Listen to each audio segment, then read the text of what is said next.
Et bonjour à tous, c'est Ricky, je suis ravi de vous retrouver ce mardi 20 septembre pour la quotidienne crypto, la quotidienne dans laquelle on analyse les graphiques, on regarde ce qui se passe sur les marchés, on définit des plans d'investissement long terme, moyen terme, court terme et on attend les signaux. Le but c'est d'être prêt, c'est de pouvoir agir en fonction de ce que l'on voit et non pas en fonction de nos émotions ou en fonction de ce qu'on entend à droite et à gauche.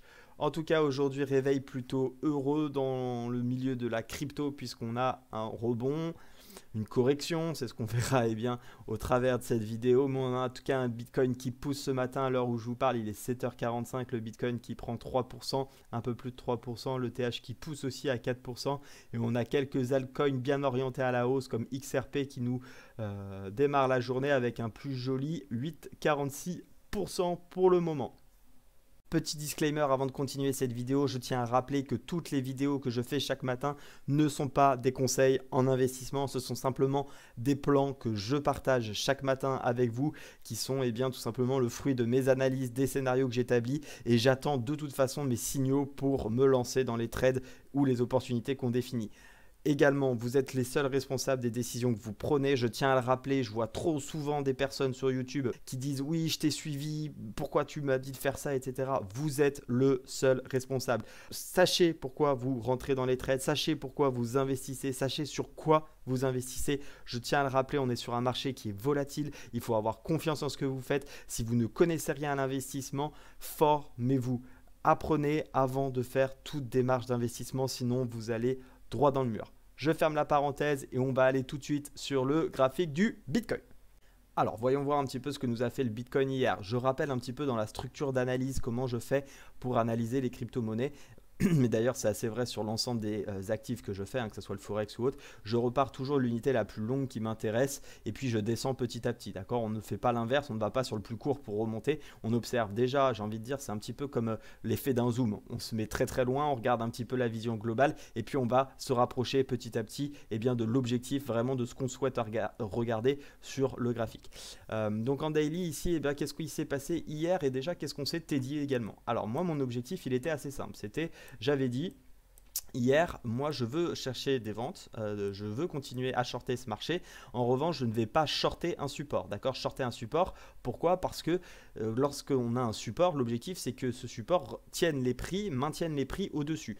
Donc pourquoi essayer de se mettre à la vente alors que les prix sont repoussés à la hausse. Okay, donc ça c'était le premier point. Donc j'avais dit je vais attendre que le prix vienne casser la zone des 17 500, 17 651 en clôture 4 heures me semble-t-il ou même en daily et puis je viendrai me positionner sur un pullback. Il s'avère hier qu'est-ce qui s'est passé ? On a une sorte de doji, de marteau qui effectivement est là et cette bougie nous dit tout simplement on repousse les prix à l'achat, donc le support a fait son travail et on a ici une belle manifestation des acheteurs. Ce qui est intéressant également, c'est de regarder avec les volumes et on voit en effet qu'on a une belle bougie, un beau volume en tout cas d'échanges sur les marchés hier qui pourrait tout simplement vraiment dire qu'ici on a des acheteurs. D'accord, ça a priori c'est pas un faux mouvement, ce volume confirme comme quoi il y a de la présence d'acheteurs. Donc on aurait peut-être ce support qui tient. Et c'est là où c'est hyper intéressant. Moi qui cherche tout le temps des ventes, je vois cette bougie.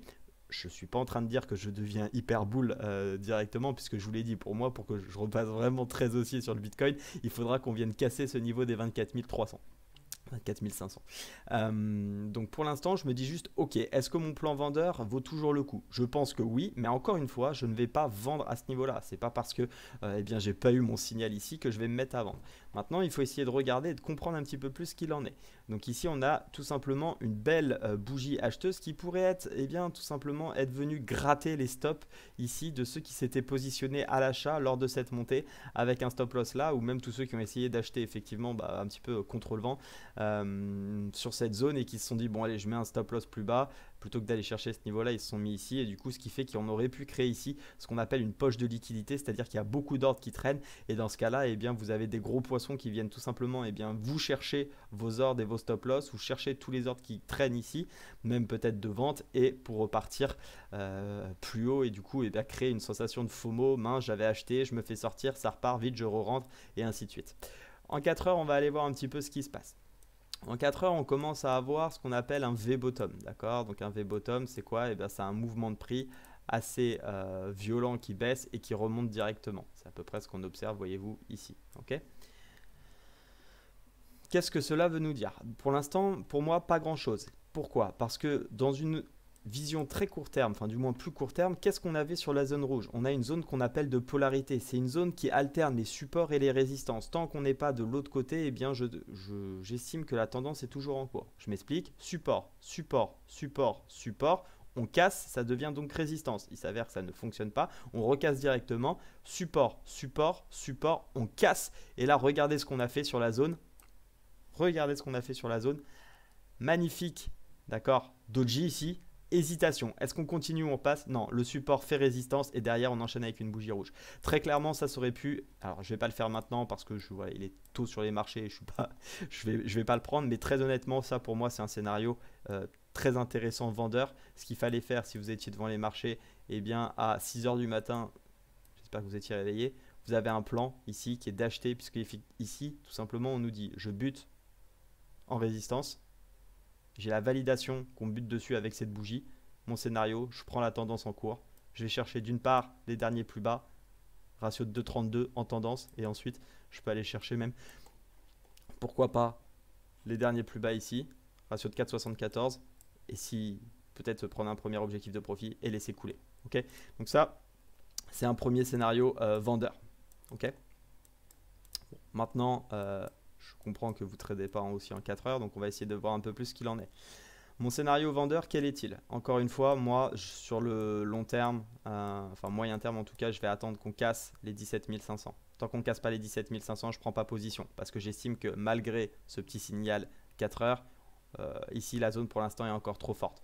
On a été repoussé une fois, deux fois, trois fois, quatre fois, 5 fois, 6 fois. Tant qu'on ne casse pas cette zone, pour moi, effet et du coup, je ne vends pas. Est-ce que j'achète? Je n'ai toujours pas envie d'acheter. Je vous l'ai dit, moi sur le moyen terme en tout cas, j'attendrai effectivement qu'on ait un retournement de la tendance baissière parce que pour moi, on est effectivement dans une phase de latéralisation. On voit bien les ranges oscillent oscillent dans le range entre les 18 500 et les 25 000. Mais pour autant, on provient d'une tendance baissière. Donc on a quand même plus de fortes chances, tant qu'on ne me dit pas le contraire, de continuer la baisse. D'autant plus que macroéconomiquement, on n'a pas de catalyseur pour moi qui pousserait bien tout simplement les prix à aller vers la hausse, d'autant plus qu'on a également les annonces de la Fed demain et on pourrait avoir du coup une journée un petit peu ennuyante, faut se le dire aujourd'hui, avant la décision qui pourrait bien tout simplement pousser les prix à la hausse et dans ce cas-là, pourquoi pas créer ce qu'on pourrait voir ici, un petit W, quelque chose comme ça, sur lequel on pourrait se réappuyer ici pour rentrer et là ça serait intéressant avec un stop loss pour essayer d'aller chercher le haut du range, même si encore une fois je vous l'ai dit, moi je n'aime pas trader les ranges, mais ça peut être un scénario pour ceux qui veulent jouer un petit peu le côté acheteur.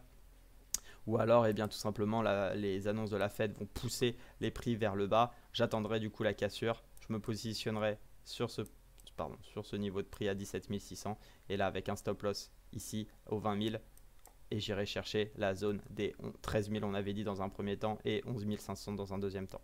Voilà mes plans pour le Bitcoin. Au niveau de l'Ethereum, qu'est-ce qu'on observe? Bon, l'Ethereum, on en a parlé aussi hier, on va aller d'abord voir en daily.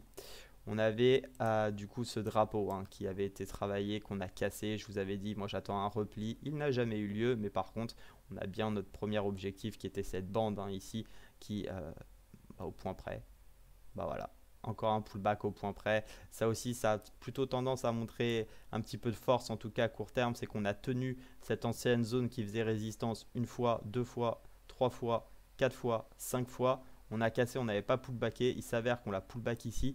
Maintenant, la question, c'est est-ce que c'est un pullback et on repart à la hausse ou alors c'est juste une petite réaction avant de continuer le mouvement baissier. Ça, encore une fois, je pense qu'on aura la réponse demain puisque, encore une fois, pour moi, je pense que c'est la Fed qui va impacter suffisamment les marchés pour savoir. Je peux me tromper, bien entendu, mais voilà. En tout cas, l'objectif, on l'a atteint. Ce trade, je vais commencer à l'enlever. Maintenant, la question, c'est qu'est-ce que on fait sur l'Ethereum? Pareil, tant qu'on n'a pas de structure haussière, on est dans une tendance de fond haussière. On est dans une tendance de fond baissière. Veuillez m'excuser, quand on voit ça, on fait des plus hauts toujours plus bas, d'accord, et des plus bas toujours plus bas, tant qu'on n'a pas un nouveau plus bas. En 4 heures, du coup, si je redescends, effectivement, toujours la même chose. Plus haut, plus bas, plus bas, plus bas. Ok, donc pour le moment, pas de raison de se mettre contre le vent. Là où je pourrais potentiellement envisager un achat, même si je ne le ferai pas, c'est si on vient rechercher cette zone-là, qu'on pull back et qu'on vient casser le niveau des 1400. Dans ce cas-là, en 4 heures, eh bien, on pourrait avoir un W qui est une figure de retournement. Qu'est-ce qu'on chercherait à faire? Je chercherais bien évidemment à me positionner ici. Au niveau du stop loss, plusieurs possibilités. Soit je le place un petit peu en dessous de la zone, soit je suis plus sécuritaire et je viens le placer, bon, allez, tant qu'à faire, au-dessous de la zone de support résistant. D'accord? Et qu'est-ce que je pourrais aller chercher? Eh bien, tout simplement le haut du range. Alors, dans un premier temps, je peux aller chercher ce premier niveau ici, d'accord, qui est le dernier plus haut. Donc, il faudra casser pour pouvoir reprendre effectivement une dynamique un peu plus haussière qu'un simple rebond. Et si je casse ce niveau-là, eh bien, je vais chercher ce niveau-ci. D'accord? Voilà un petit peu les plans sur l'Ethereum à l'achat. Maintenant, à la vente, bon, bah, comme je vous l'ai dit, moi j'attends une réintégration finalement de ce petit range là. D'accord? Si j'ai une cassure ici des 12 500, 12 050, pardon, 1250, je suis en train de me dire quoi, l'Ethereum à 12 500, 1250, et bien dans ce cas-là, je m'appuie sur le rebond des 1250, je mets un stop au-dessus des 1400 et je vais chercher le bas ici à 951. Ok, c'est simple, je casse ici, je vais chercher les derniers plus bas. Au niveau des derniers plus bas, je vois ce qui se passe. Si on tient, je sors. Si on ne tient pas, je m'arrache. Je continue, pardon. Allez, maintenant, je vous propose de passer à la crypto-monnaie Flux ou Flux, je ne sais pas exactement comment on le prononce. Peu importe, moi, ce qui m'intéresse, c'est les prix et non pas comment on prononce les cryptos. En tout cas, ce qui est sûr, c'est qu'ici, on a une zone entre les 1,22 et 1,31 qui fait support résistance. C'est une zone de polarité puisqu'on voit bien qu'ici ça a tenu, donc pour repousser les prix support, support, support, support, cassé. Okay, et on est revenu chercher cette zone pour finalement recasser avec d'ailleurs une très grosse bougie qui avale au moins quasiment les deux dernières semaines. Donc attention, on est plutôt sur quand même une tendance qui est en train de se retourner a priori actuellement. Maintenant en daily, qu'est-ce qu'on observe? En daily, on était sur une belle tendance haussière, je pense qu'on va pouvoir trouver 3 points de contact minimum. Ouais, clac. Ici, vous voyez, on peut valider cette droite de tendance qui tenait, donc c'est pour ça que je vais la mettre en très plein. Voilà, on avait cette droite de tendance qui repoussait les prix à la hausse, d'accord, mais qu'on a lâché. Donc en fait, on avait une tendance de fond haussière qui pour l'instant, en tout cas, suite à la cassure de cette droite, on ne peut pas vraiment considérer qu'on est toujours dans un mouvement très haussier. Pour autant, est-ce qu'on a fait un nouveau plus bas? Non, ok. Cette zone-là qui tient, si je l'étends un petit peu, on va dire que la zone grosso modo c'est ça. C'est aussi un petit peu une zone de résistance support. Ok, cette zone des 0,8 là, qui a l'air de tenir 0,80-82. Pourquoi? Parce que eh bien, on voit bien ici qu'on est repoussé, on est repoussé, on est repoussé. On casse, on se réappuie, ça tient, ça tient. Donc on pourrait effectivement plutôt trouver ici des achats sur signal. En tout cas, si vous cherchez des achats actuellement sur le flux, eh bien c'est potentiellement cette zone-là que j'aurais tendance à travailler avec des stops bien évidemment qui se situent sous les 0,79, quelque chose comme ça pour déjà d'une part, aller rechercher.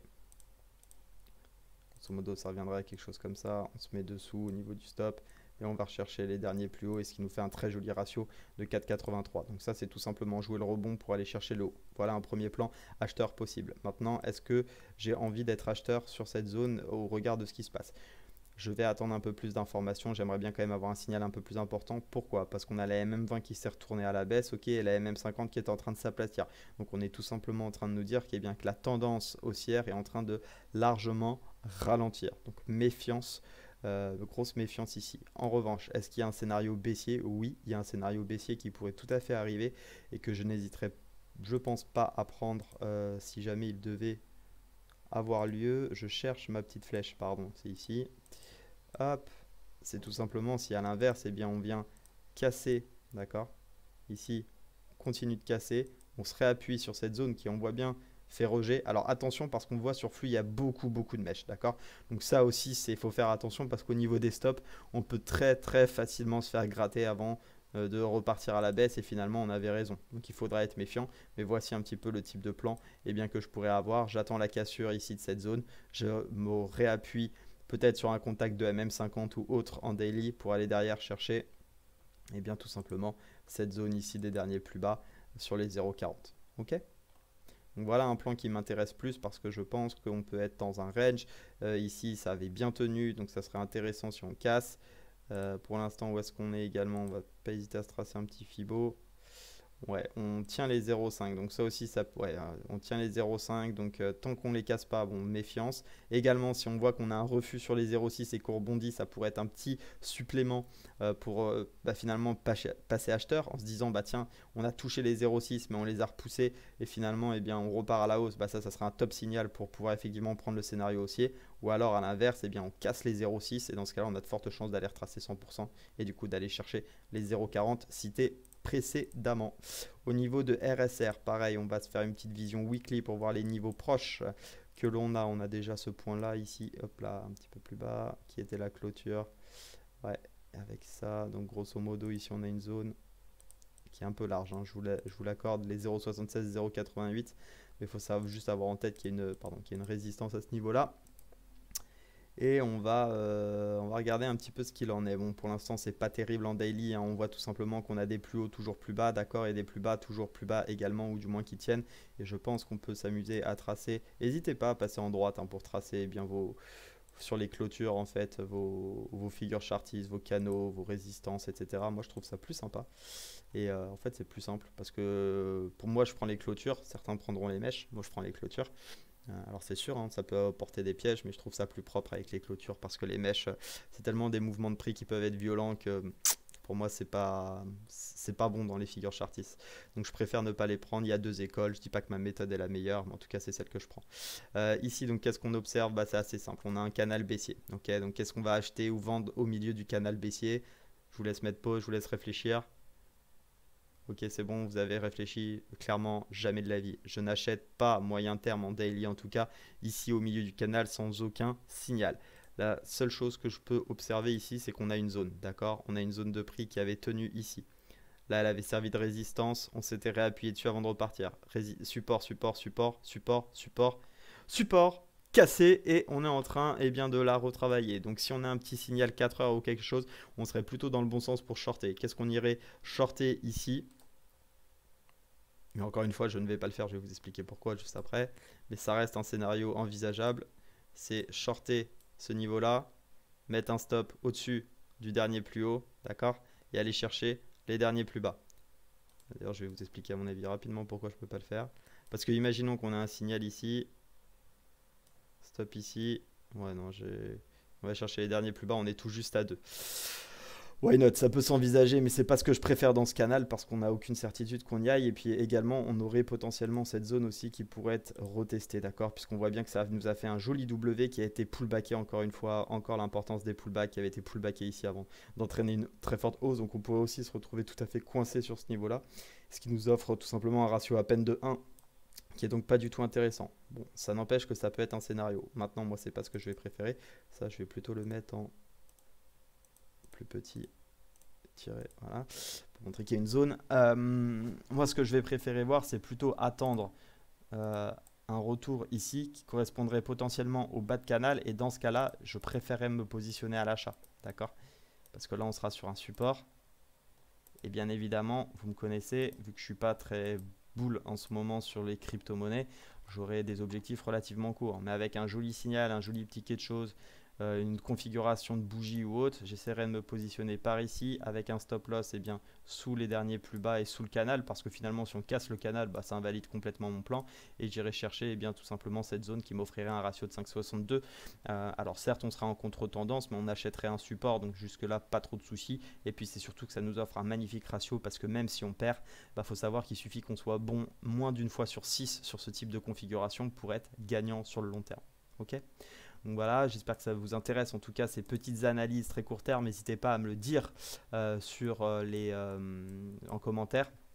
Et j'en termine avec notre ami Fusion aujourd'hui. Le Fusion qui m'a été beaucoup demandé.